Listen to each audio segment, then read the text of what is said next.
मैं बहुत प्रयासरत था, लेकिन फैमिली के कुछ काम होते हैं ना, तो 2 दिन क्लास ही नहीं हुई। शाम शाम को शायद कर लें, तो मैडम कहते थे ये बाकी है, ये बाकी है। उन्होंने कहा अच्छा चलिए, फिर ये बाकी है चलिए। फिर मेरी बहन आई थी, संडे की सुबह की क्लास थी ना, कल की। तो मेरी बहन आई थी, तो अब घर पे कोई नहीं है, मेरे ड्राइवर को चोट लग गई, मतलब एक्सीडेंट हो गया उसका। तो उसके दांत आगे के टूट गए। अब उसके बाद भी प्रॉब्लम था कि चलो अब इनको स्टेशन छोड़ने जाना है, इसलिए हमने कहा चलिए मंडे की सुबह पढ़ेंगे। गुड मॉर्निंग डॉक्टर साहब। Good morning ma'am. कैसी हैं आप? ठीक है डॉक्टर। चलिए, 12 टिश्यू रेमेडी। और मजेदार बात क्या, 12 टिश्यू का भी दिखाएंगे आपको।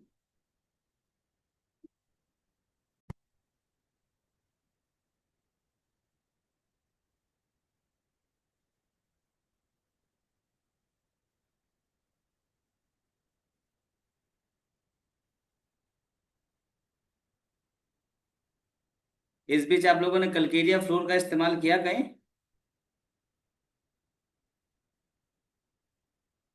बहुत डीप स्टडी दे रहे हैं डॉक्टर साहब, इतना बढ़िया बायोकेमिक आप पढ़ा रहे हैं इसको कि कुछ चीजें बचती थी वो अब कवर होंगी। बायोकेमिक में सपोर्ट की जरूरत पड़ती है डॉक्टर साहब, बस ट्रीटमेंट बस में ना, कभी कभी मैं मुझे सपोर्ट बहुत का। अच्छा लगा ये समझ के कि हम लोग जी इसी में मिसिंग है। वही तो, जी जी। इतना बड़ा एग्जाम्पल दिया मैंने उसको, उसको हमेशा आप लोग उस एग्जाम्पल को रखिएगा। फ्यूल बहुत गाड़ी में है, एकदम टैंक भरा हुआ आपका, लेकिन बाकी के पुर्जे खराब हैं, उसकी समझ ही नहीं हमें होती है। जी जी। कभी कभी कॉन्स्टिट्यूशनल रेमेडी के साथ साथ ना हम वो सपोर्ट मिस कर रहे होते हैं। राधे श्याम सर नमस्कार। वो आप सपोर्ट। मेडिसिन पढ़ाते हैं ना डॉक्टर साहब, जैसे मेडिसिन में भी जो आई बायोकेमिक का मेरा उसमें पढ़ा, जैसे कैलकेरिया फ्लोर आपने उसमें पढ़ाया था, मतलब हम्म। पॉलीक्रिस्ट मेडिसिन में। तो तो ऐसे कोरिलेट करके मैं बहुत यूज करने लगी उसको और ज्यादा। मैम, तो बायोकेमिक। अच्छा है ये। जैसे अभी कॉन्स्टिट्यूशनली अगर आप समझो, तो जी। कलकेरिया फ्लोर को कैंसेरियन कॉन्स्टिट्यूशन कहा जाता है।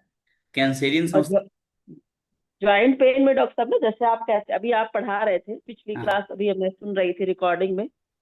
तो ज्वाइंट पेन का और इन सब में स्टिफनेस, तो मैं अक्सर जिनका पेन रुकता था तो मैं उनको जैसे मेडिसिन देती थी पेन के लिए, उनको कैलकेरिया फ्लोर अगर दे देते थे तो हम्म। उनको पेन किलर नहीं खाना पड़ता था डॉक्टर, ये जानिए। तो जब आपका पढ़ा तो अब क्यों दिया जा रहा है, क्यों, ये सब तो आपसे सारी चीजें मिलती हैं। नहीं नहीं लेकिन मैम, थैंक यू बिल्कुल सो हम लोग मच। दे तो रहे हैं, लेकिन जब जस्टिफाई हो जाता है चीजें ना, तो और कॉन्फिडेंस बढ़ता है हमारे कि हाँ देखो जस्टिफिकेशन भी है इसका, ऐसे नहीं है कि हम इसको जी ऐसे जी ही दे रहे हैं। जी। और अभी तो जब 12 मेडिसिन जब खत्म हो जाएगी ना, तो आप लोगों का कॉन्फिडेंस लेवल अलग का होगा एकदम। बीच में जो छोटे जी। मोटे एक्यूट आते हैं ना, उसको आप ऐसे निकाल दो, गारंटी है ये। आप फेरम फॉस पढ़ाए थे डॉक्टर साहब, फेरम फॉस। हाँ। जब फेरम मैट फेरम फॉस तो आपने उसमें पढ़ाया था।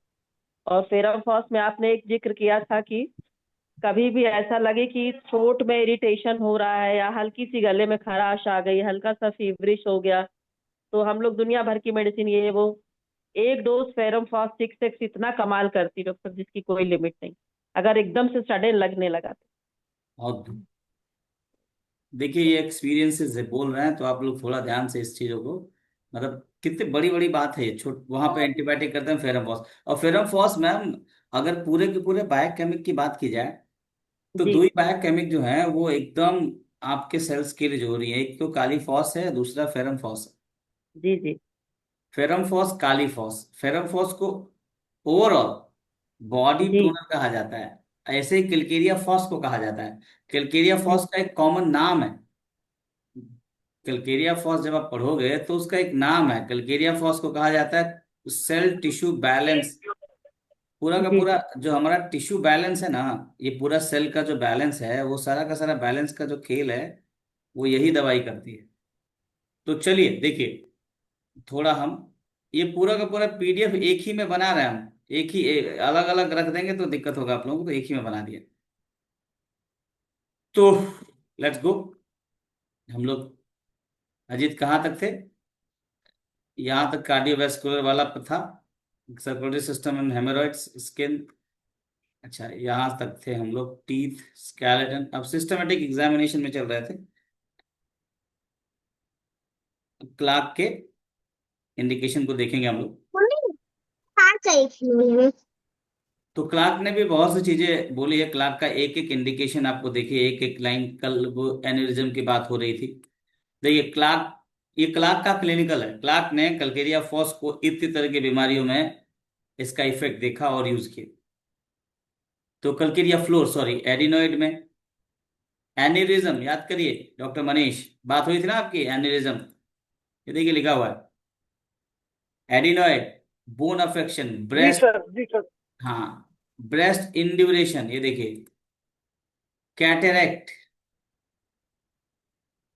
कैथर, कोल्ड सोर, कॉर्नियल ओपेसिटी, ये देखिए आप रेगुलर यूज से इस सबको दूर कर सकते हो। कफ, एग्जॉस्टोसिस, आप देखना मैक्सिमम इंड्यूरेटेड केसेस होंगे। फ्लचुलेंस, गैस में भी इसका इस्तेमाल कर सकते हैं आप। ग्लैंड इंड्यूरेशन, ये देखिए हेमोप्टोसिस, हर्पीज, हॉस्किंस डिजीजेस या हॉजकिंस लिम्फोमा सुना होगा आपने। Crackling of joint, liver affection, lumbago, nodes, ozaena, parturition, post nasal catarrh, या ये स्ट्रेन, स्पैविन, सिफिलिस, इधर आप दे सकते हो। और क्या बोला उन्होंने कि ये जो टिश्यू रेमेडी है वो क्या करती है, salt relax the elastic fibre, specially veins and gland. तो जो वेन और ग्लैंड्स पे हमारा जो इलास्टिक फाइबर होता है उसको ये थोड़ा रिलैक्स करते हैं, जिससे सप्लाई जाता है।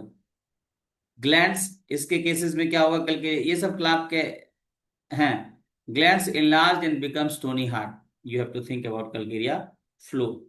Vein dilated become varicose and inflamed. ये बहुत कॉमन बीमारी है, वेरिकोसिटी ऑफ वेन। और एक दिन में नहीं ठीक होता है। वेरिकोज एक दिन में होता है क्या, आप बताओ। किसी को अगर वेरिकोसील है या वेरिकोसिटी है तो वेरिकोसिटी एक दिन की बीमारी है। ये वेरिकोसिटी नहीं नहीं तो 10 साल लग जाते हैं वेन्स को उधर, 10 साल, 5 साल, ये उतने दिन के बाद ये होता है। और आपको ये बायोकेमिकल सपोर्ट एक महीने में नहीं दिखाएगा। और एक चीज आपको बताते हैं जिसपे हमने अभी अभी इस पे मैंने काम किया है और अच्छा रिजल्ट है। ये आपके क्लिनिकल पॉइंट ऑफ व्यू से बताने जा रहे हैं। आप करके देखो सर, आप सबकी प्रैक्टिस बहुत अच्छी हो जाएगी, पेशेंट की रिटेंशन बढ़ जाएगा, पैसे ज्यादा कमाओगे। क्या करना है जी, सिंपल, आपको अपनी पैथोलॉजी को एसेस करना है। जो पेशेंट बीमारी लेके आया उस बीमारी को एसेस करिए, उसके रूट को समझिए, उसकी जेनेसिस समझिए। जब ये आपने समझ लिया, उसके बाद इलाज शुरू करने से पहले अपने मरीज को इलाज के कंसिक्वेंस समझा दीजिए। अगर कोई थायराइड का पेशेंट है उसको ये मत कहिए कि 10 दिन में आराम मिल जाएगा, उसको ये मत कहिए कि 2 महीने में आराम मिल जाएगा। कहिए मिनिमम 6 महीने आपको बिना रुके, बिना थके, लगातार डिसिप्लिन में दवाई खानी, और कम से कम 1 से 1.5 साल लगेगा। 6 महीने का मिनिमम प्रॉमिस हर पेशेंट से करना है, हर पेशेंट से। और हो सके तो पेशेंट से 6 महीने तक का रिटेंशन के लिए सहमति भी बना लें ऑन पेपर। फिर देखिए हम लोग नहीं कर रहे हैं ऐसा, दुनिया कर रही है ऐसे। 4 महीने से 6 महीने का ऑन पेपर एक एक एक होता ना, एक सहमति पत्र होता ना कि हम 6 6 महीने इलाज कराएंगे। उससे आप समझ जाओगे कि आपकी दवाई का असर क्या है। वेरिकोसिटी आप कभी भी 3 महीने 2 महीने में ठीक नहीं कर सकते। फिक्र कहो कि भैया 2 साल 3 साल लगेगा, पेशेंट रुकेगा तो ठीक है तो जाए। और 1 महीने 2 महीने 3 महीने तक आप उसकी दवाई निकाल भी लोगे, उसकी रेमेडी सेट भी हो जाएगी और आपके पास टिकेगा। ये जरूरी है, पेशेंट का टिकना आपके पास। और पेशेंट जब टिकेगा तो तभी तभी आपका एक्सपेरिमेंट कर पाओगे, तभी दवाई निकाल पाओगे, तभी पैसे कमा पाओगे। ठीक है, ये जरूरी है। आप भी बोल के देखो, शुरू करो, देखो कितना मजा आता है। आप करके देखो, 6 महीने का बॉन्ड, 6 महीने रहने का, उनको बोलो 6 महीने, फिर देखना कितना मजा आएगा। और कई सारे कुछ ऐसे टिप्स भी दे दो, 6 महीने रुकेंगे तो ठीक है, ऐसा हो जाएगा, ऐसा हो जाएगा। ये आप अपने हिसाब से बिजनेस का बुद्धि लगा सकते हो, लेकिन ये गलत नहीं। कैसे, 6 महीने में उसका जिंदगी बदल बदल जाएगा। आप अच्छी प्रोमिस करो उससे। जहां आप 1 महीने 2 महीने की बात करो भाग जाएगा छोड़ के आप। आपको पता है 1 महीने में ठीक नहीं होगा, तो 1 महीने का प्रॉमिस ही नहीं करना है। जहां कहीं गांठ दिखे, ट्यूमर दिखे, कम से कम 6 महीने के आगे का प्रॉमिस करो।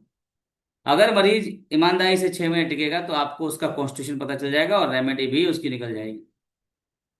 करके देखो यार, आप लोग करके देखो, आपको रिजल्ट मिलेगा और आपका पेशेंट रिटेंशन भी होगा, आपकी ओपीडी बहुत अच्छी हो जाएगी। भाई दोबारा पेशेंट आएगा तो मौका मिलेगा ना आपको। और एक और बात ध्यान से समझ लो, कभी भी किसी भी मरीज के सामने किसी भी डॉक्टर या प्रोफेशन की बुराई मत करो। आप अपना काम करो, डॉक्टर का जो भी आप आपस में कर सकते हो उसके सामने मत करो। उसके सामने कहो ठीक है सर हमारा तरीका ये है और इत तक में आपको लगेगा ऐसे ऐसे हो जाएगा, मेरा मेरा ओपिनियन तो ये कहता है। वो क्या कर रहे थे उससे मतलब नहीं, ना उन पे हंसना है ना उन पे मुंह बनाना है। तो यही एथिक्स है मेडिकल। अजीत है।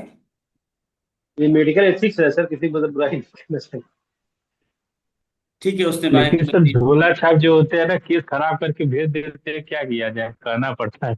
मत बोलिए उसको। आप खराब हो गया तो आप उसको बोल के आपके पास दवाई थोड़ी ना आएगी आप अपनी दवाई निकाल के नहीं दीजिए। नहीं, झोला साहब को बोल सकते हैं सर, वो ऐसा कुछ नहीं है, हाँ झोला साहब को बोले बोल चाहे सकते हैं। किसी को मत बोलिए महाराज, अपना काम करिए। चलिए याद रखिएगा, पेशेंट से प्रॉमिस करिए 4 6 महीने का। पेशेंट से 4 6 महीने का प्रॉमिस करिए। पेशेंट को अपने पास आने दीजिए। भीड़ भी बढ़ेगी आपकी क्लिनिक की, आपकी क्लिनिक पे देखेंगे तो लोग कह आ रहे हैं, रिटेंशन बढ़ेगी और मरीज, और सच्चाई बोल दीजिए। तो एक छोटा सा क्लिनिकल टिप्स था आपको। देखिए सिफेलिक हेमेटोमा, ये भी देखिए यहाँ है, कितना बढ़िया क्लिनिकल है इसका। सिफेलिक हेमेटोमा, एक डिप्रेस बोनी ग्रोथ, ऑस्टियोसार्कोमा एक्सोस्टोसिस, ये देख कितना शानदार है ये सब, कितना शानदार है ये सब।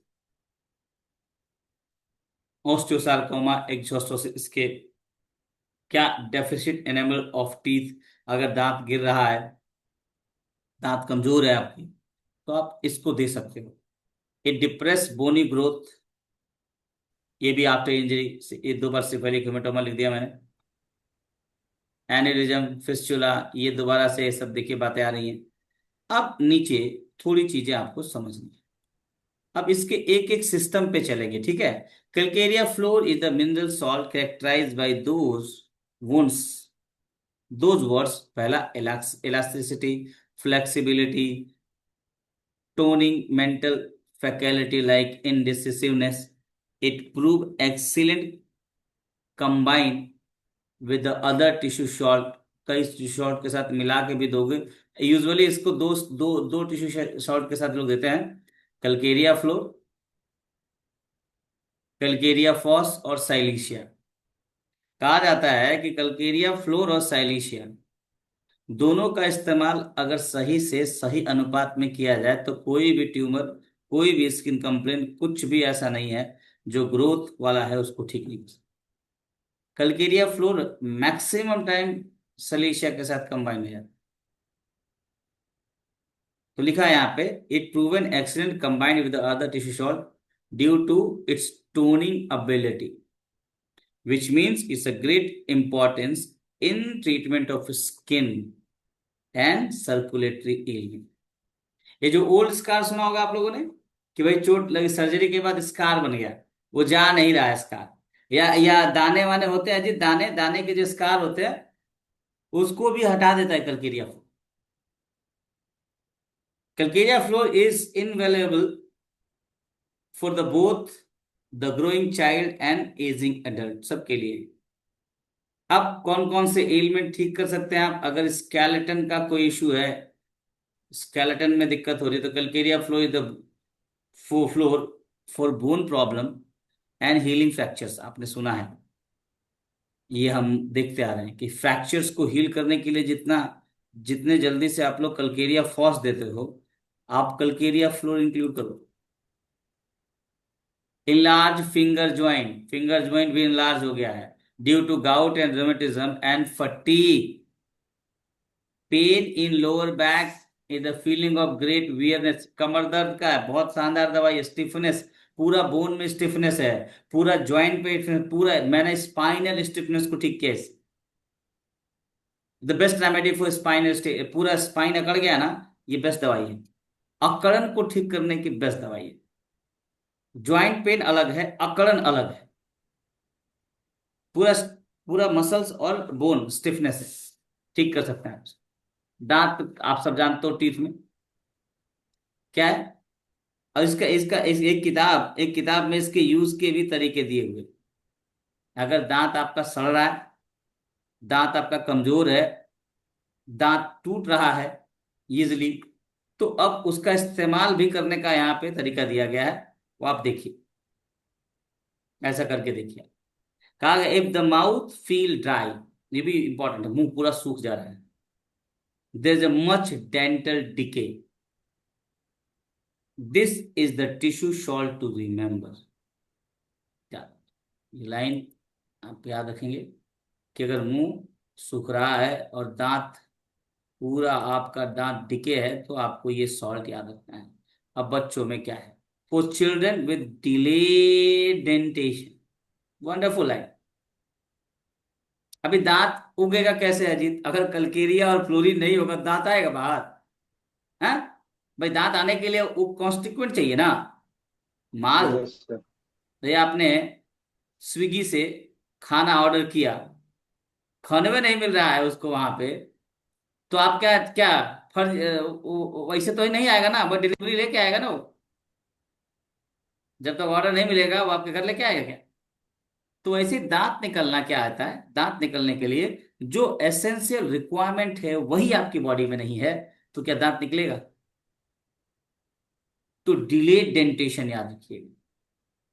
दूसरा देखिए, शानदार है। और क्या है, देखिए क्या क्या लिखा है, calcarea floor has been proven to the excellent beneficial effect. Calcarea floor proven है उसके लिए। When the teeth feel loose in the socket, ये भी देखो, एक एक लाइन देखिए। अगर आपका सॉकेट से दांत हिलने लगा, कलकेरिया फ्लोर लीजिए, डिले मत करिए। डिजॉल्व, और लेना कैसे है देखिए, ये देखिए लेने का तरीका देखिए। दो तरीके बताएंगे लेने के। एक क्या लिखा है, dissolve 4 tablet in warm water. क्या बोला, add 20 drop of liquid from the tissue salt. समझा जी? 20 बूंद टैबलेट, मतलब 4 टैबलेट खोलिए और 20 बूंद कलकेरिया फ्लोर डाल दीजिए। ठीक है, salt to a glass of warm water, ऐसे ले लीजिए। और होता है और एट वाटर और सर ड्राफ्ट कैसे डालेंगे? So how many लिखा times, sir? भाई। अरे और है भाई, और है। और है अरे अब बिल्कुल और तो है सर। टेलर नहीं है तो आप करियर छोड़ सर दीजिए, मतलब सर फिट फार्मेसी। आजकल बायोकेमिक का ड्रॉप ही आ रहा अरे है, भैया ये और लिखा है, CS6 सही का कह रहे हैं ड्रॉप भी आ सर। रहा है। ये देखिए, बाय अगर फ्लोर नहीं है तो यही डाल लीजिए। Sir, how many times? हाँ, 2 बार लेने के लिए बोला गया है sir. Thank you, sir. Sir, ये आज- ड्राफ्ट ड्राफ्ट में भी आने लगा सर क्या बायोकेमिक? आजकल कुछ कंपनी ड्रॉप में भी बना रही है, बायोकेमिक ड्रॉप ड्रॉप ले 3F6 लीजिए, का। ये उसी ड्रॉप की बात बोल रहे हैं, मुझे लग रहा है कि। चलिए आगे। अब देखिएगा ध्यान से, use this to rinse in the mouth out, holding in the mouth and swishing, ऐसे मुंह में खुला करके, दिखा ना।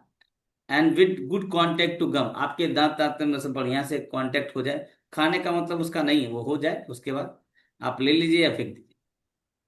दिस कुल्ला दिस करना विल था सर, हेल्प टू, कुल्ला करना। हाँ, this will help to ease the teeth to heat and, हाँ देखो अब दांत में सेंसिटिविटी को भी ये ठीक कर देता है। करके दे, आज लिखा है किताब में, मान लीजिए लिखा है, अगर हम प्रैक्टिस में करते हैं और हमको रिजल्ट मिलता है, तो एक पॉइंट हमारे क्लिनिकल वेरिफिकेशन हो गया ना। यस। एक पॉइंट तो आपका क्लिनिकली वेरीफाई हो गया ना भाई। उस एक पॉइंट को आप वेरीफाई करिए, 10-15 लोगों को देके देखिए। अंशिका जी कहाँ है, अंशिका जी, अंशिका गौर हैं क्या आप इधर? डेंटिस्ट हमारी हैं, अंशिका गौर गायब है आज। तो ये इनका प्रोफेशन ही डेंटिस्ट वाला है, तो इनसे हम लोग उम्मीद कर सकते हैं इनको ज्यादा पेशेंट मिलता होगा। अब ये एक्सपेरिमेंट करके देखें और हमें कंफर्म करें। और देखिए ये सबकी जिम्मेदारी है, याद रखिएगा आप सब। आप सब लोग अगर किसी एक चीज को क्लिनिकली वेरीफाई कर रहे हो तो this platform is your family. You should reveal all your confirmatory point here. और बेटर है ये जो फेसबुक व्हाट्सएप से चिपका देते हो ना हमारे ग्रुप पे, उसको ना करके ये वाला अपना क्लिनिकल वेरिफिकेशन चिपकाएंगे तो वो ज्यादा सीखने को मिलेगा। क्योंकि फेसबुक व्हाट्सएप पे तो हम सब हैं, हम सब वो पोस्ट देख रहे होते कहीं ना कहीं। लेकिन जो आप कहोगे नहीं मैंने आज कल्केरिया फ्लोर का ये वाला ड्रॉप दे के देखा और पेशेंट में ये वाला रिजल्ट मिला, वो ज्यादा अच्छा है।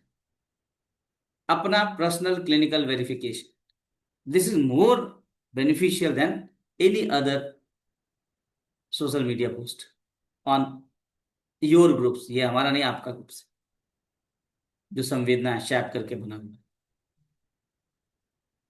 तो करके देखिए, समझ में आ गया क्या? 20 भाई 20 बूंद ले लीजिए या 4 गोली ले लीजिए, स्विच करके देखिए, इससे सेंसिटिविटी भी ठीक होती है। अगर ऐसा होता है तो अच्छी बात है, आपका क्लिनिकली वो रेमेडी वेरीफाई हो गई।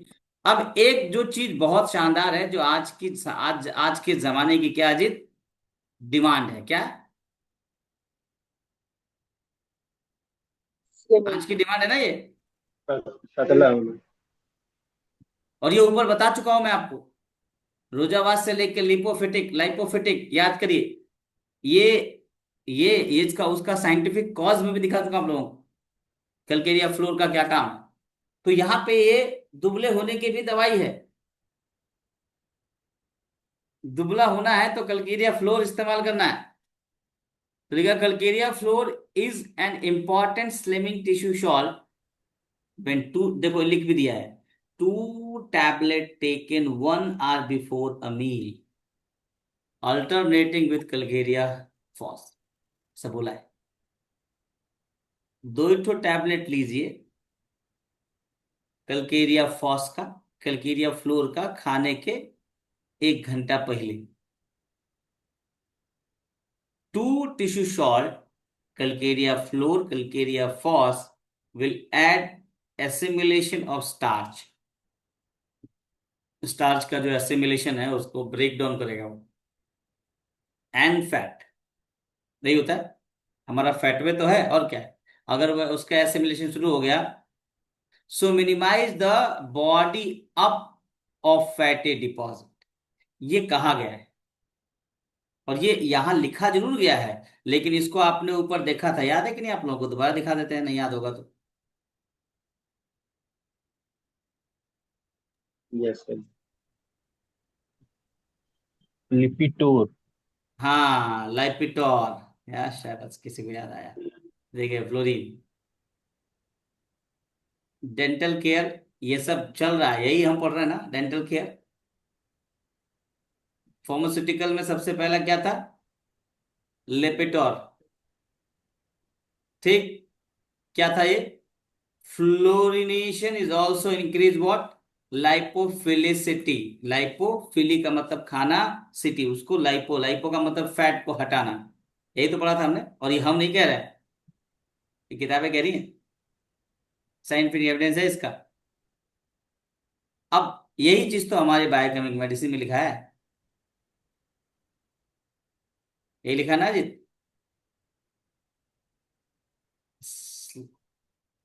अब आइए, कैटरेक्ट की सबसे बढ़िया दवाई है, सबसे बढ़िया दवाई है भैया कैटरेक्ट की।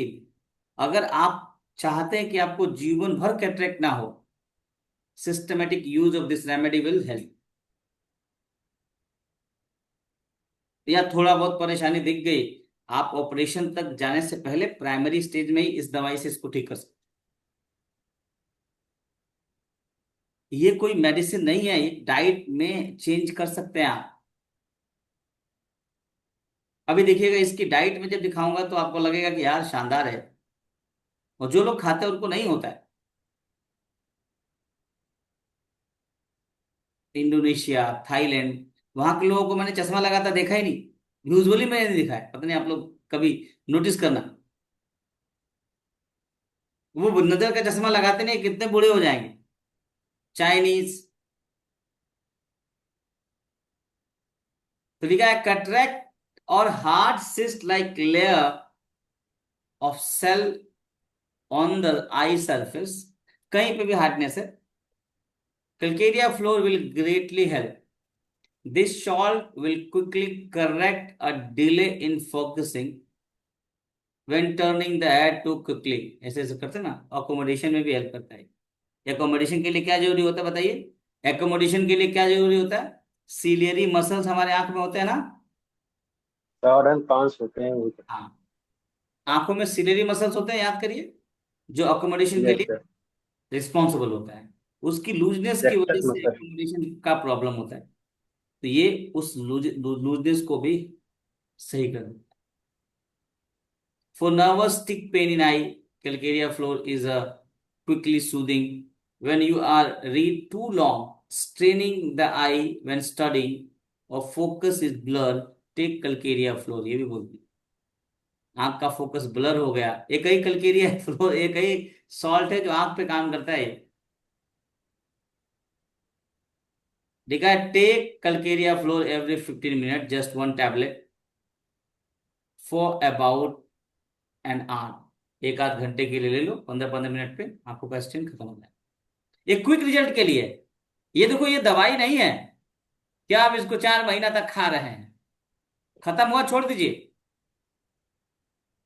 अब देखो सर्कुलेटरी सिस्टम, ये जो हेमोरॉइड्स की सबसे अच्छी दवाई मानी गई है, सलीशिया और ये दो ऐसी दवाइयां हैं जो आपके हेमोरॉइड्स को ठीक करने के लिए, वेरिको वेन को ठीक, वेरिकोसिटी कलकेरिया उसमें भी आएंगे, फिर हम में तो पढ़ाएंगे आप। तो लिखा है varicose vein and painful pile are two of Calcarea floor most marvelous area of relief। दोस्तों लाइन थोड़ा देख लीजिएगा, आपको समझ में आ जाएगा। आज तो भर भर के मरीज है दीपांकर, दो दबा के। गांव में तो इसी के पेशेंट हैं, पाइल्स लेके आएंगे आपके पास, पेनफुल पाइल्स लेके आएंगे आपके पास। लिखा है वेरिकोज, वेरिकोसिटी, वो सिंपल, ये भी तो वेरिकोसिटी है, हेमोरॉइड्स भी एक तरह से वेरिकोज ही है। Painful pile sir veins. of Calcarea floor most marvelous area of relief। अब पेन कैसा होगा देखिए। The pain is throbbing is immediately ease for protruding piles। Calcarea floor have to tone of the tone and screen them। उसको tone करता है, उसको shrink कर देता है। Calcarea floor is also helpful in constipation। बहुत बैड टाइप का constipation, बहुत हार्ड स्टूल है, कॉन्स्टिपेटेड है, उसको भी लूज करके बाहर निकालो। कॉन्स्टिपेशन में भी इसका बहुत अच्छा इफेक्ट देखा गया। And there is a chronic inability to expel. बहुत बहुत दिनों से क्रॉनिक कॉन्स्टिपेशन है, स्टूल बाहर नहीं निकल रहा है। होम्योपैथी में येलो टैबलेट आता है, सुना आप लोगों ने? Yellow tab, yes sir. उसका कॉन्स्टिट्यूशन येलो। देख लीजिए, combination. It's also help to stop the bleeding of the lining of anus. कितना बढ़िया बात लिखा है अजीत, एनएस की लाइनिंग के साथ जो ब्लीडिंग होती है उसको हेल्प करता है।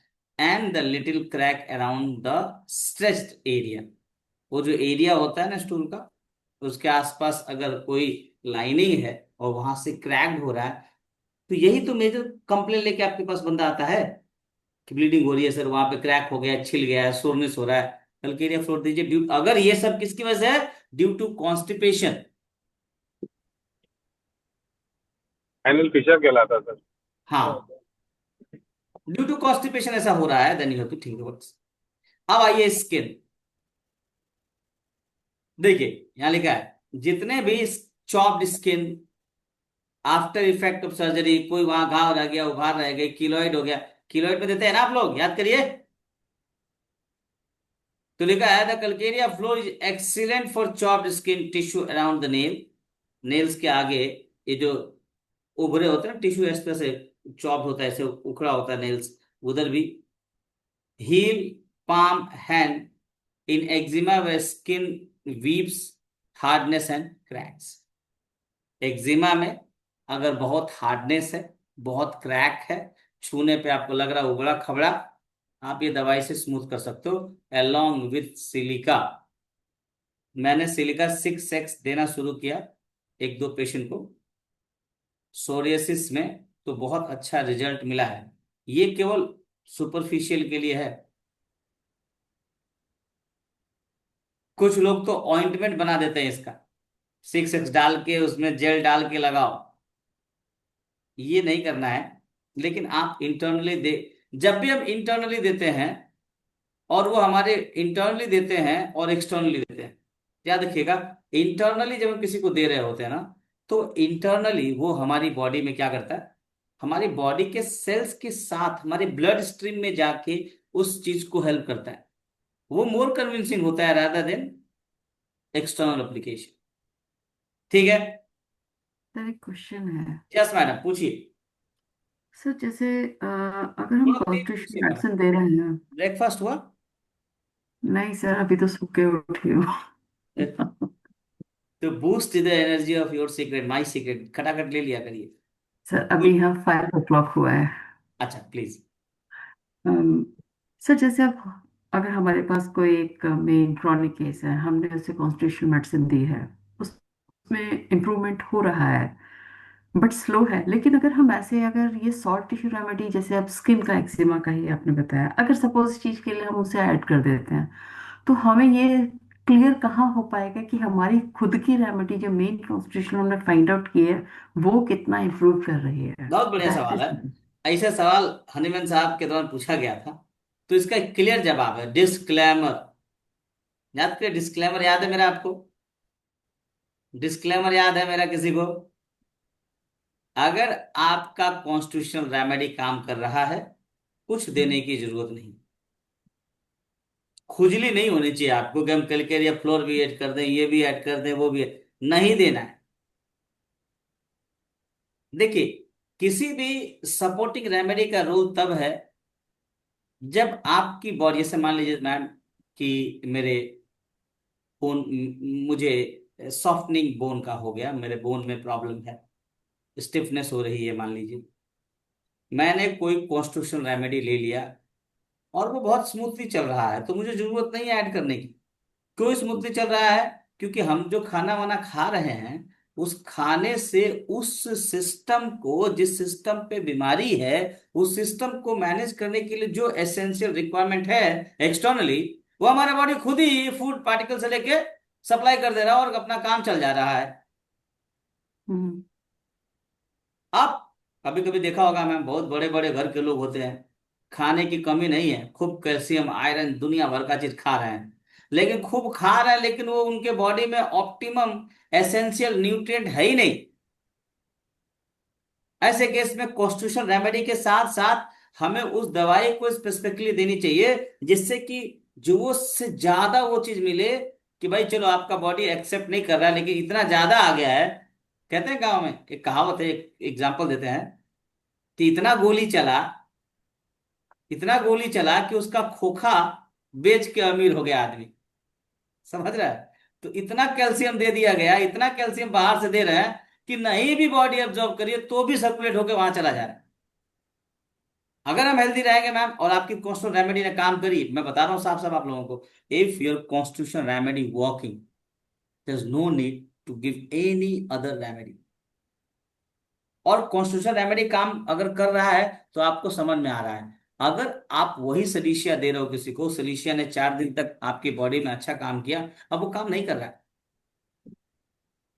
तो आपको क्या ढूंढना है? क्या दवाई चेंज करनी है? बोलिए, क्या करना है आपको? क्या ढूंढना है अजीत? एक्साइटिंग और मेंटेनिंग कॉज, या क्या ढूंढना है? और क्या ढूंढना है? देखिए, बहुत बढ़िया सवाल पूछा मैडम आपने, मैं आपको जवाब ऑप्शन के लिए, ऑप्शन के लिए। और ये सवाल आपका नहीं है, ये सवाल उन तमाम कॉन्स्टिट्यूशनल प्रिस्क्राइबर का है जो मनवा तो करता है कि हम दे दें, लेकिन खाली भौकाल बताने बनाने के लिए आपको बोलते हो, दे भी देते होंगे वो लोग, कैल्शियम का गोली खा लो, why not calcarea, calcarea fluor खा लो, कैलकेरिया फॉस खा लो, क्या प्रॉब्लम है? अब देखिएगा ध्यान से, जब कभी भी हमारा कोई केस चल रहा होता है, ध्यान से इस बात को समझ लीजिएगा और आप लोग थोड़ा इस बात को दिमाग में डाल लीजिए। यहां पे मैं एक एफोरिज्म का जिक्र करूंगा और आपको उस एफोरिज्म के थ्रू सारे के सारे सिचुएशंस क्लियर करता चला जाए। ठीक, एक छोटा सा कंडीशंस में डिस्कस कर रहा हूं जो बहुत कॉमन है, बहुत कॉमन है, और फ्रीक्वेंटली ये सवाल पूछा जाता है कि हमारी कॉन्स्टिट्यूशनल रेमेडी बहुत अच्छे से काम कर रही है और सडनली वो काम करना बंद कर, क्या अब हमें क्या करना चाहिए? क्या हमें कोई लोकल रेमेडी देनी चाहिए? क्या हमें बायोकेमिक देना चाहिए? क्या हमें उस टिश्यू, उस ऑर्गन को सपोर्ट करने के लिए कोई टिंचर देना चाहिए? ये तमाम सवाल चलते हैं और बहुत सारे लोग इसका बहुत अलग अलग जवाब देते हैं। मैं कोशिश करूंगा कि मास्टर हनीमैन ने ऑर्गेनन में जो समझाया है उसके थ्रू मैं आपको बता पाऊं कि क्या करें अगर हमारा कॉन्स्टिट्यूशनल रेमेडी काम करना बंद करे। याद करिए मेरा एग्जांपल, हम अगर कार से कहीं ट्रेवल कर रहे हैं तो सबसे एसेंशियल चीज क्या है? पेट्रोल है या फ्यूल है, उसको कोई रिप्लेस नहीं कर सकता। ठीक है, उसको कोई रिप्लेस नहीं कर सकता, लेकिन उस फ्यूल के साथ कुछ छोटी छोटी चीजें होती हैं जो भी इक्वली अफेक्ट करती हैं। उसका कोई वजूद नहीं है अगर फ्यूल नहीं है तो, अगर फ्यूल है तो वो छोटी छोटी ग्रीस है, ब्रेक है, ऑयल है, ये सब चलता है। ये सेकेंडरी है। आपका खूब बढ़िया ब्रेक है, तेल में नहीं है, कुछ नहीं करेगा। तो अब आपको पूरा समझना है कि क्या करें अगर हमारी कॉन्स्टिट्यूशन रेमेडी फेल हो गई। सबसे पहली चीज दिमाग में क्या आना चाहिए, और वो तब फेल हुई जब कुछ दिन अच्छा काम कर लिया, उस दवाई ने दिया और मेडिसिन ने कुछ दिन अच्छा काम करने के बाद वो फेल हो गई। तो अब क्या करना है, इसको ध्यान देना है। आप, ये पेशेंट है मान लीजिए, इस सब कुछ पेशेंट क्योर का आएगा इलाज आप कर रहे हो, ठीक, आपने इस पेशेंट का होलिस्टिक ट्रीटमेंट किया, आपने कॉन्स्टिट्यूशनल ट्रीटमेंट दिया, पोर्ट्रेट बनाया, केस टेकिंग करी, और इसकी कॉन्स्टिट्यूशनल रेमेडी आर निकल गई। आपने इस पेशेंट को दवाई दी, पेशेंट कुछ दिन तक कंप्लीटली रिकवर रहा, उसके बाद पेशेंट को परेशानी शुरू हुई। ठीक है, कुछ दिन तक उसको रिलीव रहा, उसके बाद दिक्कत शुरू हो गई। अब जैसे इसको कंप्लेन वापस हुई, आपके दिमाग में क्या आना चाहिए? आपके दिमाग में केवल तीन चीजें आनी चाहिए।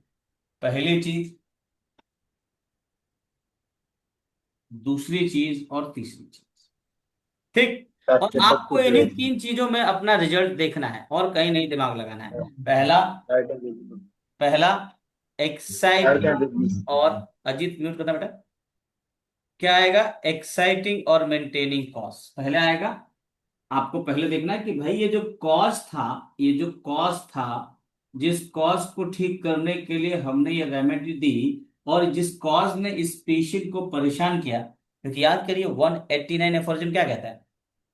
कोई भी बीमारी चाहे अक्यूट हो या चाहे क्रॉनिक बिना कारण के नहीं होती। तो कारण को कंसीडर करके जो आपने रेमेडी दी, अगर वो कॉज अभी भी मेंटेन है, चाहे वो एक्साइटिंग कॉज के फॉर्म में मेंटेन है, चाहे वो मेंटेनिंग कॉज है, अभी भी ये जो कॉज है वो मेंटेन है। देखिए मेंटेनिंग कॉज क्या होता है कि आप, एक एग्जांपल देके चल रहे हैं, आपको टाइफाइड हुआ और आपने गंदा खाना खाया, तो अभी भी वो गंदा खाना खा ही रहे हो, उसको छोड़ा नहीं आपने, वो मेंटेनिंग कॉज है। अब कोई इमोशन है, जो इमोशन आप, भाई आप आपको गिल्ट है किसी चीज का, वो बार बार बना ही हुआ है, आपकी रेमेडी कितनी भी अच्छी हो, वो गिल्ट जब तक जाएगा नहीं आपकी दवाई काम नहीं करेगी। तो या तो ये मेंटेनिंग कॉज अभी भी है, वो हटा नहीं। दूसरा क्या है, मेंटेनिंग कॉज हट गया था, लेकिन उस कॉज के लिए जो कारण था,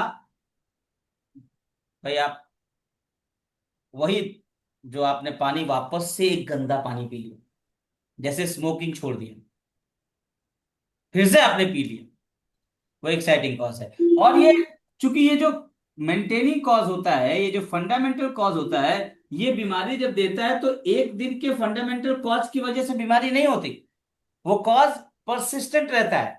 तो उस कॉज की आदत भी बन जाती है हमें। कभी कभी गलती से वो चीज हम ले लेते हैं। तो बहुत सारे ऐसे केसेस हैं जहां पे अल्कोहल था, उसने अल्कोहल छोड़ दिया, उसकी तकलीफ ठीक हो गई, लेकिन सडनली किसी दोस्त ने कहा अरे एक पैक ही तो है, उसने मार लिया, वो बीमारी वापस से आ गई और उससे ज्यादा खराब सिचुएशन में हो गई। ऐसा सुना होगा आपने। वो है एक्साइटिंग कॉज। और पेशेंट को नहीं पता होता है, लेकिन आपको ये दो चीज जाके खंगालनी है, एक्साइटिंग कॉज और मेंटेनिंग कॉज क्रॉस चेक करना है, पहली चीज। दूसरी चीज, तीसरी चीज क्या है, पहला दूसरा, ऑब्स्टिकल। देखो, ऑब्स्टिकल टू क्यूर, अब ये एक्साइटिंग और मेंटेनिंग कॉज से कैसे अलग है। एक्साइटिंग मेंटेनिंग कॉज तो एक कारण है ना। अब ध्यान से समझिएगा, ऑब्स्टिकल टू क्यूर अलग ही एफोरिज्म लेगा मास्टर ने। तीसरे एफोरिज्म के लास्ट पॉइंट में बोला है ना, ऑब्स्टिकल टू क्यूर, या and finally he is well aware to the obstacle, obstacle to cure. तो उस ऑब्स्टिकल को समझना है। अब ये ऑब्स्टिकल कब समझेंगे, क्या होता है ऑब्स्टिकल। ये सारे के सारे ऑब्स्टिकल क्या होते हैं, एफोरिज्म 77। दैट मीन्स, भाई ये तो कॉज की बात थी ना, तो हमारे शरीर से कारण हटा दिया गया तो शरीर ठीक हो गया, बशर्ते अगर इस शरीर के सेल्स को जो एसेंशियल एलिमेंट चाहिए था, जिस एसेंशियल एलिमेंट से ये शरीर की फिजियोलॉजी चल रही थी अच्छे से, अगर वो एसेंशियल एलिमेंट ही गायब हो जाए तो वही क्या बन जाएगा, इस शरीर को चलाने चलाने के लिए ऑब्स्टिकल बन जाएगा।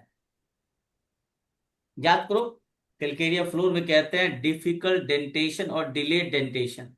तो डिलेड डेंटेशन, डेंटेशन में ऑब्स्टिकल आ गया। किसका ऑब्स्टिकल, शरीर में ऑप्टिमम कैल्शियम और फास्फोरस है ही नहीं जिससे कि दांत खट से निकल पाए। समझ रहे मेरी बात आप। This is called obstacle, this is called obstacle. वो जो एसेंशियल रिक्वायरमेंट आपकी बॉडी के लिए था, वो आपके सेल के नॉर्मल फंक्शंस के लिए वो नहीं था।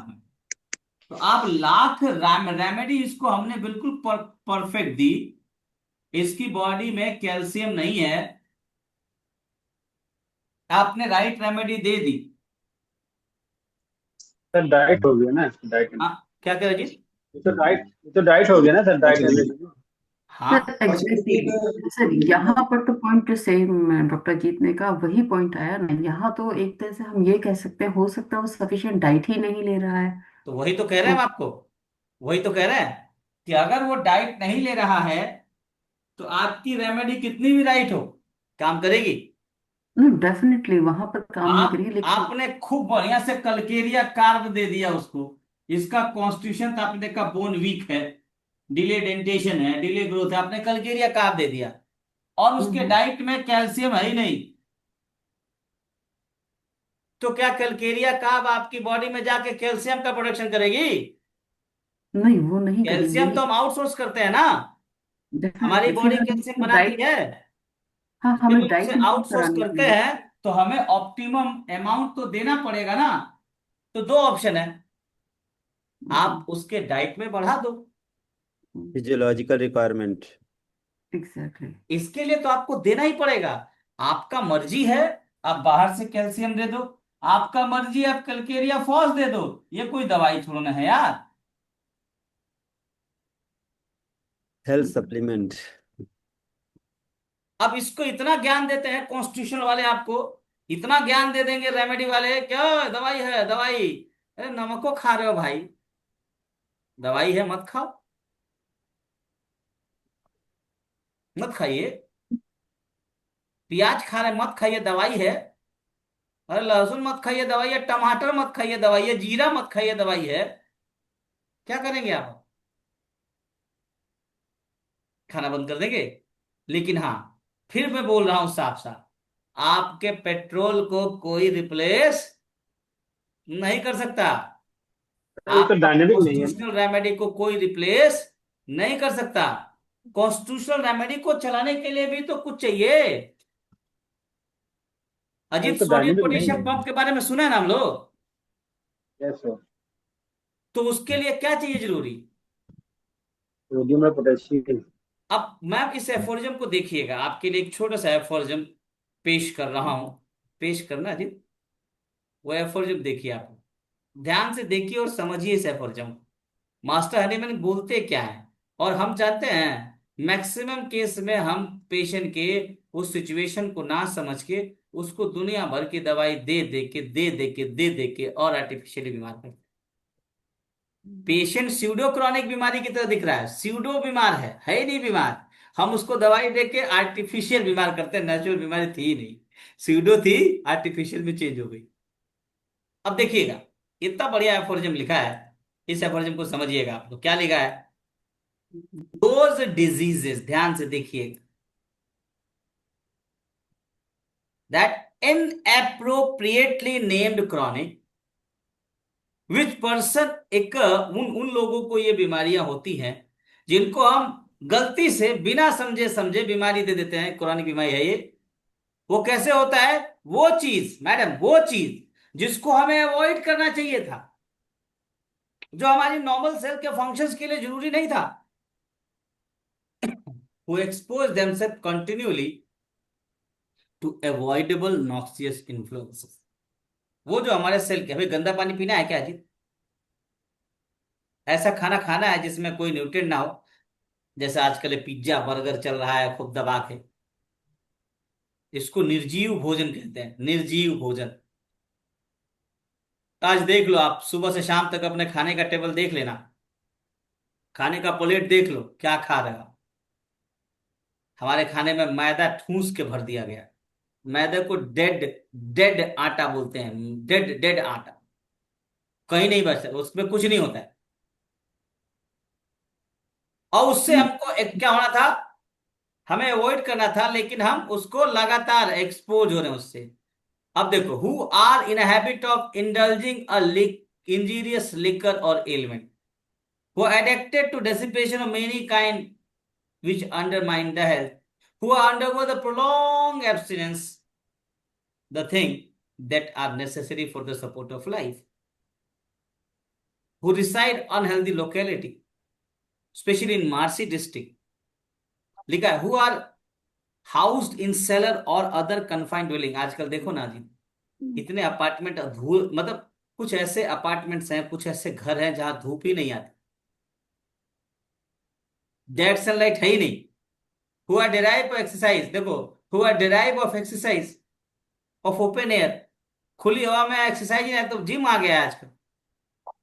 Who ruin their health by over exertion, ये देखो कितना इंपॉर्टेंट है जी, देखो, over exertion of mind and body, constant state of worry. कहा, देखो कितना बढ़िया बात लिखा है, the state of ill health person who bring upon themselves disappear spontaneously, अपने आप ठीक हो जाती हैं अगर आपने वो सब कुछ उसको दे दिया, अनलेस अनटिल कोई मियाजमेटिक बैकग्राउंड नहीं है, वो भी क्रॉस चेक कर लेना है। तो ये कभी नहीं कहा जा सकता कि आपने कॉन्स्टिट्यूशन रेमेडी दे दी और आपने उस सेल के लिए जो जरूरी रिक्वायरमेंट था उसका क्रॉस चेक किए बिना आप लगातार दवाई दे रहे हो, पेशेंट ठीक नहीं हो रहा, तो आपकी दवाई की कोई गलती नहीं है madam. Your remedy is always right. Just try to cross check कि हमारे आसपास क्या है जो हम नहीं ले रहे हैं। अगर नहीं ले पा रहे कोई बात नहीं मैडम, आप मत दीजिए कल्केरिया फॉस, आप मत दीजिए बराइटा फॉस, आप मत दीजिए बायोकेमिक, अरे उसको कैल्शियम रिच डाइट तो दे दीजिए, मैग्नीशियम रिच डाइट तो दे दीजिए, कोई जरूरी नहीं देना। अगर आप एकदम चाहते कि नहीं मैं कुछ नहीं दूंगी, मैं डाइट में, तो आपको मैं डाइट भी मेंशन, इसीलिए तो मैंने इसके अंत में मैंने डाइट मेंशन कर दिया मैडम। अगर आपको लगता है तो आपको लग गया कि कैल्केरिया फ्लोरीन का कुछ कमी है, इस तरह की बीमारी की कुछ प्रॉब्लम है, आपने constitutional remedy the, plus you provide a specific diet for that patient. उस मरीज के लिए स्पेसिफिक डाइट बना, उस मरीज के लिए स्पेसिफिक डाइट बना, जैसा कि आयुर्वेद में बोला जाता है जैसा कि ये जो फूड एज अ मेडिसिन बहुत सारे लोग आजकल कर रहे हैं, आप ऐसा कर लो, क्या दिक्कत है? क्लियर पुनः मैम? आई होप थोड़ा बहुत आराम क्लियर हुआ डाउट, या कुछ और है तो पूछ सकते हैं। या डेफिनेटली। नो, वही मेरा क्वेश्चन था, क्योंकि बहुत बार आप कंफ्यूज हो सकते हैं अगर हम एक बायोकेमिक रेमेडी को लॉन्ग टर्म अगर कंटिन्यूएशन में दे रहे हैं, कि हमारी मेडिसिन काम कर रही है या बायोकेमिक काम कर रहा है। वही एक मेरा बायोकेमिक क्वेश्चन कभी था। मेडिसिन की तरह काम तो नहीं करता, पहले याद रखिएगा। अगर आपने दवाई दे दी, आपकी दवाई ने बायोकेमिक से सपोर्ट ले लिया है। या वही लेकिन अगर इम्प्रूवमेंट हो रहा है तो वहाँ एक माइंड में कंफ्यूजन रहेगा। इसीलिए कभी मैं बायोकेमिक देती नहीं हूँ, लेकिन हाँ आई कैन अंडरस्टैंड कि एज ए माइंड सप्लीमेंट हम में पक्की कोई दें। कंफ्यूजन नहीं हो, मैंने बोला अभी कि आपका जो कॉन्स्टिट्यूशनल रेमेडी है, वो कॉन्स्टिट्यूशनल रेमेडी बायोकेमिक से सपोर्ट, बायोकेमिक की वजह से वो कर नहीं रहा है काम। बायोकेमिक के अंदर से वो सपोर्ट लेके आपका कॉन्स्टिट्यूशनल रेमेडी ही वर्क कर रहा है। वो रेमेडी की तरह काम करेगा। वो एक डाइट एंड रेजिमेंट की तरह काम कर रहा है, एक फूड एडिटिव की तरह काम कर रहा है, अनलेस अनटिल उसका बहुत लॉन्ग यूज आप नहीं कर। किसी भी चीज का लॉन्ग यूज कर लिया, ओवर, बॉडी में भी मैडम, अगर हमने आयरन का लॉन्ग यूज कर लिया, ओवर यूज कर लिया, तो क्या आपको आयरन वाला कॉम्प्लिकेशंस नहीं आएगा? आपने अपनी बॉडी में अगर प्रोटीन का खूब ज्यादा दबा के इस्तेमाल कर लिया, तो क्या प्रोटीन के कॉम्प्लिकेशन नहीं आएंगे? शुगर बहुत लंबे समय तक ज्यादा यूज कर लिया, तो क्या शुगर के कॉम्प्लिकेशन नहीं आएंगे? आप अपना कॉन्स्टिट्यूशन रेमेडी में लंबे समय तक ले दे रहे हो। कहाँ रिपीट करते हैं हम लोग? हम रिपीट करते हैं? कॉन्स्टिट्यूशन रेमेडी तो एक ही डोज देते हैं ना। उस एक डोज दिया, आपकी बॉडी एक्टिव हुई, उसको चाहिए सब लाओ, जो जरूरी है दो, हमको हम खा के सही करेंगे अपने आप को, सही हो जाती है। समझिए ना आप लोग, ये हमारे आपके दिमाग में मतलब सवाल कैसे होते हैं, ये जो बड़े बड़े गुरुज लोग हैं ना, हम लोगों के दिमाग में ठूस के भर दिए सवाल ये। उसको हटा के लंबा सोचिए। एक डोज, एक गोली कल्केरिया काप का दिया गया, कल आपकी बॉडी में कल्केरिया काप ने आपके सेल्स को नॉर्मल करने के लिए सारे रिक्वायरमेंट, आप खाना खाइए आराम से, सब ठीक हो जाएगा।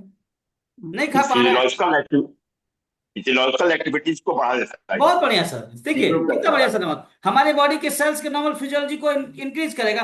अब उस सेल्स जो की नॉर्मल फिजियोलॉजी के लिए जो एसेंशियल डिमांड है, एलिमेंट तो रिक्वायर्ड है ना। दीजिए उसको। अब वो कल्केरिया फॉस दे दीजिए, चाहे ऐसे ही दे दीजिए उसको खाने के लिए, फॉस्फोरस डाइट, कोई दिक्कत नहीं है। आपका एक ही डोज था। अब जैसे आज की डेट में जो पेशेंट में give give pathway for other medicine, give pathway for other activities. Yes, जी जी मैम बोलिए। तो जैसे यहाँ तो पेशेंट्स में तो एक ये बहुत ही कॉमन है, विटामिन डी का लैकिंग बहुत कॉमन है। एंड नाउ डेज अगर आप देखें तो जैसे विटामिन बी 12 है, मैग्नीशियम है, इन सब के बहुत सारी डेफिशिएंसीज हैं। मैम तो विटामिन बी 12 इनके लिए किस तरह से वर्कआउट करना मैम चाहिए इन आज चीजों में? आप ग्लोबली जाके देखो, जितना हम्म, दवाई नहीं बिक रही, उतना फूड सप्लीमेंट बिक रहा तो है। सब सुसाइड हो रही है। आप ग्लोबली देख लो, हर एक चिंदी चोर, वो भी मेरा प्रोटीन केमिकल वाला नहीं है आज भी। आप सोचो ना, खाली ऑर्गेनिक लिख दे लोग, मतलब आज करोड़ों में कमा रहे हैं वो लोग, जो आज फूड सप्लीमेंट पे काम करते हैं। आज देख लो ना, जो भी बड़े बड़े डॉक्टर हैं, 4 टमाटर खाइए और कैंसर भगाइए, ऐसे बहुत रील्स मिल जाएंगे आपको। सर हमारा एक सवाल है। हाँ बिल्कुल, आपका सवाल का जवाब दिया जाएगा। सर मैं ब्रिज टेकिंग की उल्टी निकाली, तो उल्टी के बाद हमारी निकली, वो पल्सर निकल गई। सर आपसे, सेकंड जो नंबर, वेरी सर सेकंड हम जो लोग नंबर आ आपको रहा है वो सही से थैलीसीमिया सुन का नहीं आ पा रहा है। रहे हैं अरविंद तो सर। क्या मैं अरविंद सर, हम लोग आपको सही से जी सुन जी नहीं पा रहे हैं। किसी को आवाज आ रही है अरविंद सर की प्रॉपर तरीके से? नहीं नहीं, सर इनकी नहीं, तो सर नहीं आ नहीं रही। सर, नहीं सर। एक खूबी इनकी, जब इनका अगर आ क्वेश्चन रही है होता अब था तो आवाज। एक हाथ टाइप कर देते हैं हम। हेलो सर, कहाँ कहाँ पर बैठते हैं तभी क्वेश्चन आवाज राइज होता है सर, उसके पहले नहीं। अरविंद सर आवाज पूछिए। आ रही सर अब? हाँ आई आई आई। सर मेरा क्वेश्चन था कि मैंने टोटलिटी निकाली, मेडिसिन निकली, पल्सा टेला, उसके वेरी सेकंड जो नंबर पर आ रही है वो साइलिशिया आ रही है। अब साइलिशिया अगर आ रही है तो साइलिशिया का हमें 6x या 12x दे करके उसको एज ए टिश्यू रेमेडी के तौर पे इस्तेमाल करना सही रहेगा, या फिर मैं पल्साटिला ही देकर छोड़ दूं? बहुत बढ़िया जवाब अगर जवाब वो इसेंशियल सवाल है, आप। वो उसको नीड है। अब आपका सवाल मैं समझ गया सर। आपके सवाल को मास्टर हनीमैन ने 168 और 169 में इसका जवाब दिया है। अब मैं आपको जवाब देता हूँ। बहुत बढ़िया सवाल कर रहे हैं। और ये सवाल एक किसके मुखार बिंदु से निकले थे सबसे पहले? कार्ल अगेडी, सुना नाम? Yes sir. डॉक्टर एक कार्ल अगेडी एक ऐसे डॉक्टर थे जिन्होंने कन्विंसिंगली प्रूव किया, और हनीमैन सबको भी कन्विंस कर लिया था एक समय पे। और हनीमैन का साहब की परमिशन के बिना उसने 6 एडिशन ऑफ ऑर्गेनल लिख दिया, दो रेमेडी। और कहा 2 दवाई एक साथ दे सकते हैं। ठीक है, ये कार्ल अगेडी ने किया। जब हनीमैन को पता चला तो बोनी घसन हनीमैन सब लोगों ने मिलकर एक कमेटी बिठाई, और हनीमैन ने 6 एडिशन में 2 दवाई का सेक्शन ही खत्म कर दिया। आप पढ़िएगा ऑर्गेनन, आप 5वें तक आपको लगता है ये सब थोड़ा एम्बिग्युइटी दिखेगी, 6वें में निकाल के फेंक दिया एफोरिज्म को बाहर का ना। एक समय पे एक इंसान की एक दवाई आप मेडिसिन के फॉर्म में नहीं दे सकते, टिश्यू सपोर्ट के फॉर्म में दे सकते हैं। और अगर आपका पल्स रटला आ रहा है तो मास्टर कहते हैं कि पहले पल्स रटला दीजिए, और देने के बाद आप वेट करिए। आहार क्यों कहा गया, डाइट एंड रेजिमेंट क्यों कहा गया, आपको खाना पीना के लिए क्यों कहा गया है कि नहीं? आपका दवाई से ज्यादा इंपॉर्टेंट है। प्लीज आप लोगों को बता, अपनी क्लिनिक में करिए आप लोग, हम लोग नहीं करते हैं। मैं जहां जाता हूं वहां डाइट और रेजिमेंट के लिए अलग ही एक चेम्बर बना रखा है। यहाँ से हमने दवाई बोली, हमने पैथोलॉजी कंफर्म किया, वो डाइटिशियन के पास गए, डाइटिशियन ने उसकी बीमारी के हिसाब से उसको डाइट दे दिया। आप भी कर सकते हैं ऐसा, किसी को बिठा दीजिए एज ए डाइटिशियन, एक चेम्बर बना लीजिए, जाइए डाइटिशियन बताएगा क्या खाना है। हर मरीज के साथ खाने पीने पे ज्यादा फोकस करके आप उसको बताइए। और आप सलीशिया, आप इस समय केवल पसटला देंगे, एक समय पे पसला देंगे, पसला का इफेक्ट देखिएगा, और जब वो पसला काम नहीं करेगी तो तुरंत सलीशिया नहीं देंगे, आप एग्जामिन करेंगे। और हनीमैन कहते हैं 69 में कि मैक्सिमम टाइम पे आप जो 2 दवाई आपके दिमाग में आती है, तो दूसरी दवाई दूसरी बार आती ही नहीं है कहीं, अगर आपने एग्जामिन किया तो। और आ गई तो आपका क्लिनिकल वेरिफिकेशन, क्लिनिकल नॉलेज बहुत स्ट्रांग है, ये गिफ्ट है आपके लिए। हमने सर इस कॉन्सेप्ट से पूछा ना कि अगर उसमें एसिमिलेशन की दिक्कत है, एसिमिलेट नहीं हो पा रहा है पेशेंट, और टिश्यू वो रेमेडी आपको में देखना है सर, साइलिशिया अगर एसिमुलेशन का प्रॉब्लम है, वो ज्यादा खतरनाक है, तो try to give him. Biochemic में अगर आपको चाह देना है तो मैक्सिमम लोग देते हैं, मैं आपको बता दूं, ऐसा प्रैक्टिस मैक्सिमम लोग करते हैं। आप भी करके देख सकते हैं। अगर आपको 10 15 20 50 केस 100 केस करते हैं, अगर आपको डिजायरेबल रिजल्ट मिलता है, तो आपका एक क्लिनिकली वेरीफाइड मटेरियल आपके पास है, आप देख के देख सकते हैं। अविन सर, ऐसा कुछ जी नहीं, सर जी। बायोकेमिक के फॉर्म में देख के दे सकते। अभी तब से तो चिल्ला रहे हैं biochemic is a food, biochemic is a food, आप महेंद्र देख के भाई देख सकते। ठीक, थैंक यू सर। कितने बायोकेमिस्ट्री के साथ कॉन्स्टिट्यूएंट्स? अब कितने हैं? ले दे के 10 है तो एलिमेंट है अजीत, वो रोज खाना में तो खाइबे करते हैं हम लोग, ले दे के 10 ही है। और पुनः मैम, वो जो 10 एलिमेंट है वो हमारे सेल्स का डेली रिक्वायरमेंट है भाई। आप दवाई क्यों मानती है उसको? वो 10 चीज जो हमने बताई, 12 दवाई में 10 एलिमेंट्स हैं जो डेली हमारे एसेंशियल खाने पीने की चीजों में रिक्वायर, और रोज खा लेते हैं हम। आप रोज प्रोटीन फास्फोरस खा लेते हैं, आप और रोज चाहिए, रोज चाहिए, ये डेली रिक्वायरमेंट है। एक भी दिन नहीं मिलेगा तो आपका सेल्स कॉम्प्रोमाइज हो जाएगा, तो क्यों नहीं ले सकते? जीसीएस का तो एलिमेंट तो दिया ही जा सकता जरूरत पड़ने पर। बिल्कुल मैम, वो खाना है, खाना खाना है, फूड है। ये जो 12 चीज है दिखाया था मैंने आप लोगों को, वापस से दिखा दे रहे हैं। अजी तो 10 चीज कौन, वो 10 एलिमेंट क्या क्या था, जल्दी बताना यार। कैल्शियम, फास्फोरस, पोटेशियम, नहीं पता। न्यू नहीं, एक एक बताओ यार। देखिए, ये 10 एलिमेंट्स थे यहाँ पे, क्या था?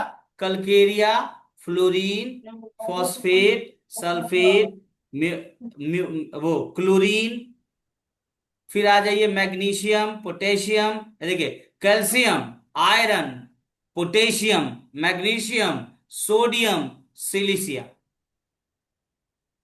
ये 6 तो आई गया आपके पास। उसके बाद आ गया फ्लोरीन, फॉस्फेट, सल्फेट, और क्या है जी? म्यूरेट, मतलब फास्फोरस, फ्लोरीन, सल्फर और क्लोरीन। ये 6 और 4 10। ये 10 चीज तो चाहिए ही चाहिए आपको, और हर दिन चाहिए। कैसे? आप एक सेल के फंक्शन को पढ़ लो जाकर। सेल फंक्शन में देखना आपको ये 10 एलिमेंट चाहिए कि नहीं चाहिए, और 10 में पढ़ाऊंगा। अभी कलकेरिया कल से पढ़ा चुका था ना मैं, जब कलकेरिया बताया था तो फ्लोरीन यहाँ बता दिया। कैल्शियम पढ़ा चुका हूँ, फॉस्फोरस बताऊंगा जब कलकेरिया फॉस पे आऊंगा तो। फॉस्फोरस भी बता चुका हूँ, जित याद करो जब मैं फॉस्फोरस पढ़ाया था तो। कहाँ कहाँ एटीपी देखिए हर सेल पे। ऐसे ही काली भी पढ़ा चुका हूँ जब मैं काली बताया था तो ये चीज रोज चाहिए हमको, रोज। और जो चीज रोज चाहिए वो खाना है कि दवाई है, आप बताओ, बोलो। जो चीज रोज चाहिए वो खाना है कि दवाई है? है। तो वो कलकेरिया अगर बायोकेम में क्या है, खाना है कि दवाई है? हाँ ना। खाना है सर, खाना है। दिमाग में मत डालो ये बाबा जी जो पढ़ा दिए आप लोग, "ओ, दवाई और सिंगल मेडिसिन प्रिस्क्राइब और कॉन्स्टिट्यूशन", प्लीज आप लोग, रिक्वेस्ट है। हम फेल हो गए अपने प्रैक्टिस में ऐसा करके। या तो हमारी फेल्योर से सीख लीजिए, या खुद गलती करिए, अपना समय खराब करिए और तब सीखिए। यह आप पे डिपेंड करता है, काम खत्म। उनका तो दुकान चल ही रहा है, बरगला बरगला के आपको चला ही रहे अपना दुकान में मस्त एकदम। आप सर अपना। मेटेरियल, सर सर हाँ। हेलो, मैं कह रहा था सर मेटेरिया मेडिकल में कॉम्प्लीमेंट्री मेडिसिन के बारे में क्यों कहा गया है? अगर कॉम्प्लीमेंट्री, क्या टिश्यू रेमेडी के अलावा भी तो और मेडिसिन है, वो तो अरे कॉम्प्लीमेंट्री कहाँ क्यों है? बिल्कुल कॉम्प्लीमेंट्री इसलिए कहा गया सर कि आपने लाइकोपोडियम दे दिया, अब कलकेरिया का आपकी बारी है। अब वो तो सर कलकेरिया फॉलो का आपका फॉलो काम खत्म हो गया, जो सिम्टम रिमेनिंग है उसके बाद। और एक और बात बता दें आपको, ध्यान से समझिएगा। आपने अगर कोई भी एक दवाई दी है जो पहली बार निकाले, उस दवाई ने थोड़ा भी असर दिखाया, जाइए उस दवाई के सिमिलर और कॉम्प्लीमेंट्री मेडिसिन उठा के लिख लीजिए। मैं बता रहा हूँ, बहुत अच्छा ट्रिक मिला मुझे। जब मैं बैठा किसी एक दो दोस्तों के साथ, अपने बड़े अच्छे अच्छे डॉक्टर थे, उन्हें बड़ा अच्छा, भूल गया था ये बताना। कहा, गौरी, अगर तुमको कलकेरिया काप से फायदा मिला, कलकेरिया काप को उठाओ और उसके सिमिलर रेमेडी और कॉम्प्लीमेंट्री रेमेडी की लिस्ट बना लो, और तुम जाके क्रॉस चेक करो। फाइनल दवाई जो फायदा की होगी, इसी के परिवार में से कोई एक होगी। समझ में आया? इन्हीं के फैमिली में से, या तो जी सिमिलर में होगी या तो कॉम्प्लीमेंट्री में होगी। बस अब आपका वही डोमेन है। आप उस पेशेंट को जब तक देखोगे उसी एरिया में से दवाई देना शुरू करो। आसान हो गया। जी। हम लेकिन लोग वो मान फॉलो वेल की बात आ गई ना सर, वहाँ हाँ। वहाँ तो फॉलो वेल की बात आ गई ना, उसके बाद वो चलेगी। अरे फॉलो वेल कॉम्प्लीमेंट्री की बात, कॉम्प्लीमेंट्री क्या होता है बताइए? कॉम्प्लीमेंट्री और फॉलो वेल का क्या मतलब?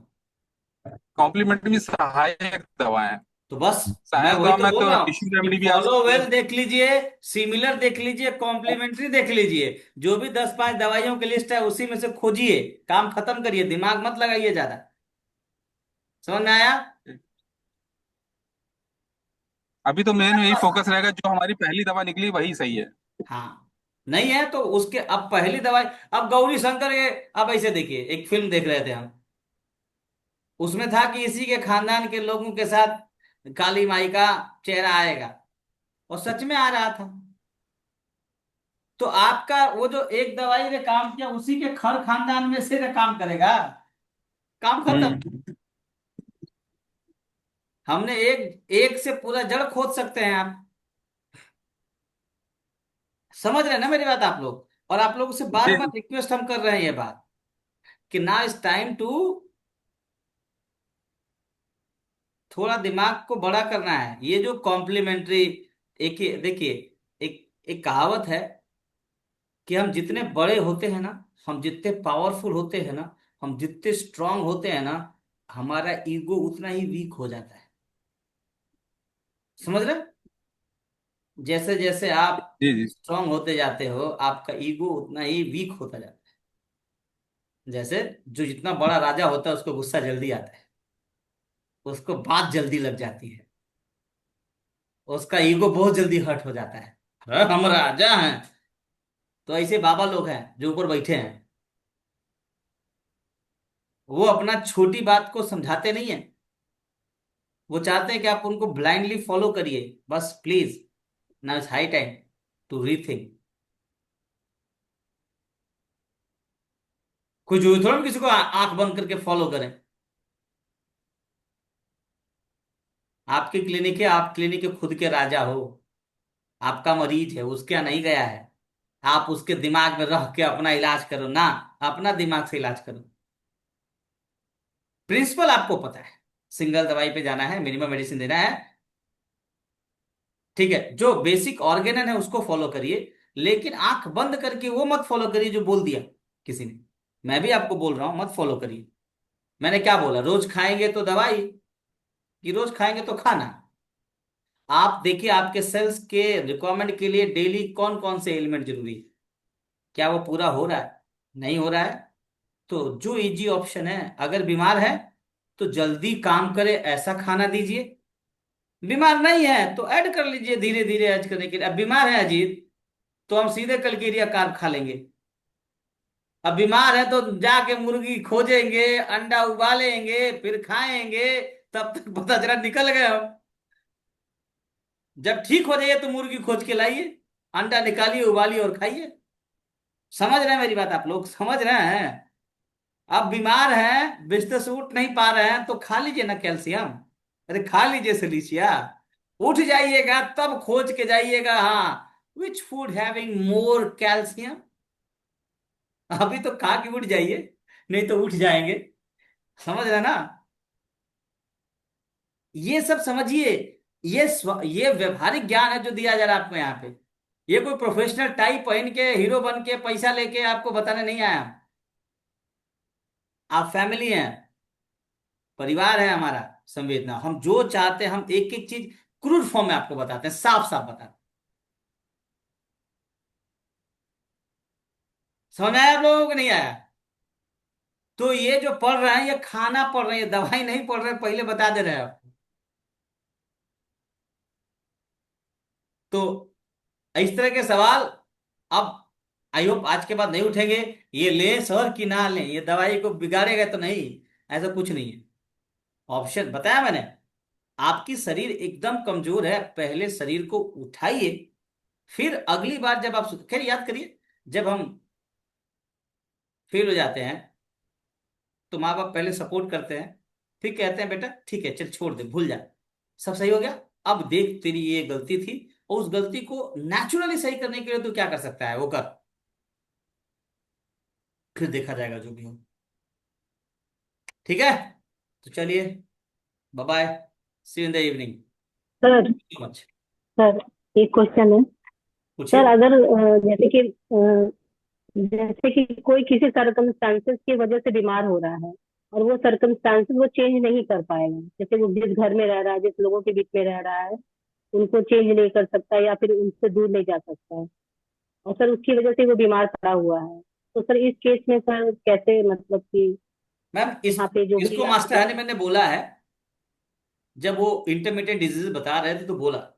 और मजेदार क्या बात है ना मैम, कि आपकी दवाई ना आपके परसेप्शन को चेंज कर देता है। और अगर आपका परसेप्शन चेंज नहीं हो तो आपकी दवाई सही नहीं है, आपको सांस से दिक्कत है। आपकी दवाई ने आपको विजडम दिया कि हाउ टू हैंडल योर सांस। अगर हैंडल नहीं हो पा रहा तो कहीं ना कहीं वो रेमेडी राइट नहीं है। वापस से राइट रेमेडी देनी है।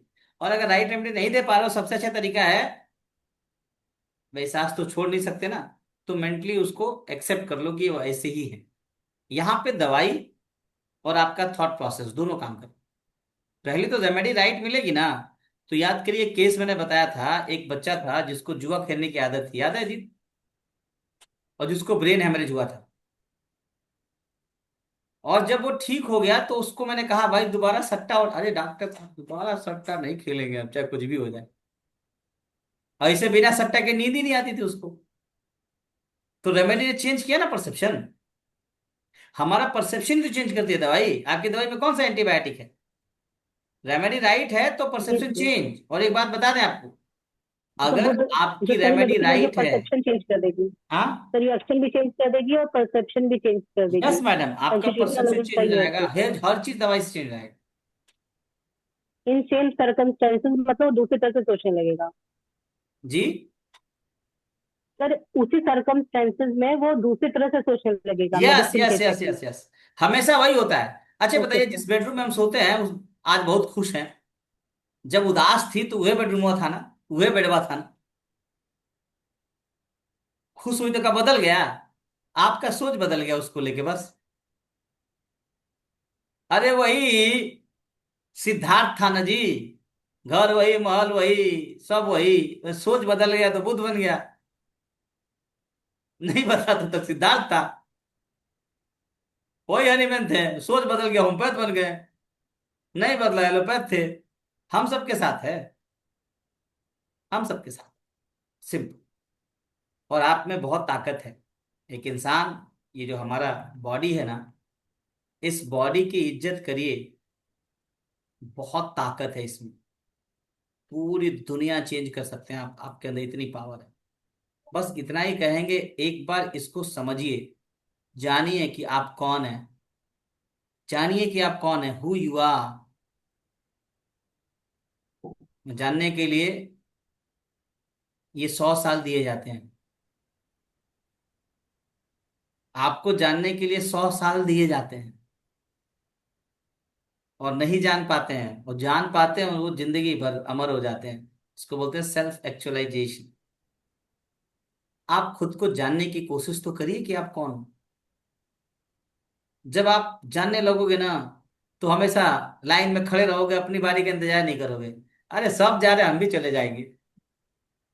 और बेस्ट एग्जांपल पता है क्या दे, मैं बताता हूँ। बेस्ट एग्जांपल क्या है, जब फ्लाइट फ्लाइट में आप जाइए, बोर्डिंग शुरू हो, माल जाएगा, खड़े हो जाते हैं लोग, हमको पहले ले लीजिए। याद है ना? बोर्डिंग शुरू हो गया, माल एकदम चाह के पहले लाइन। अभी बोल रहे हैं, भैया जोन 3 वाले पहले आए तो जोन 1 वाले खड़ा है, क्या मतलब है? उसने अपने आप को जाना ही नहीं। अरे अंत में फ्लाइट उड़ेगी तो वहां खड़ा है तो आपको ले ही जाएगा। और बिना आपके जाए गए फ्लाइट उड़ेगी? पहले जाके बैठ भी जाएंगे तो कौन सा, आप बैठे तो उड़ जाएगी खट से। ये सोच के देखिए। आप बैठेंगे तो उड़ जाएगी फ्लाइट वहां। हम पहले बैठेंगे तो उड़ गई। उड़ेगी तब जब उसको उड़ना है, और आपको लेके ही उड़ेगी। तो क्या टेंशन है? जाइए। हम भी पहले हम लाइन में खड़े होते थे हमारा नंबर पे, और चुपचाप पीछे बैठे रहते हैं। अंत में जाते हैं। करना क्या है? न जाने न फर्स्ट आने की होड़, न लास्ट आने की चिंता। यही है सेल्फ एक्चुअलाइजेशन। ये समय के साथ आता है। और आपको न फर्स्ट आने की होड़ है। अरे सासू माँ खतरनाक है, ठीक है, रहना तो वही है, कौन सा बदल जाएगी सासू माँ? सासू माँ तब बदलेगी जब पति बदलेगा, वो फिर ही नहीं सह लेते हैं, काम खत्म। ठीक है। सिचुएशन से मत भागिए, सिचुएशन को समझिए। तकलीफ में भी है ना तो समझिए। वो तकलीफ एक दिन हटेगा, नहीं हटेगा कोई बात नहीं, उसके साथ जिएंगे, लेकिन जिंदा रहेंगे। तो गौरी जी का ज्ञान खत्म हो गया हो तो हम लोग अब क्लास वास रखें। ठीक है। नमस्ते, see you in the evening, bye thank bye. You, thank you sir. बाबा बना के थैंक छोड़ेंगे यू आपको। सर।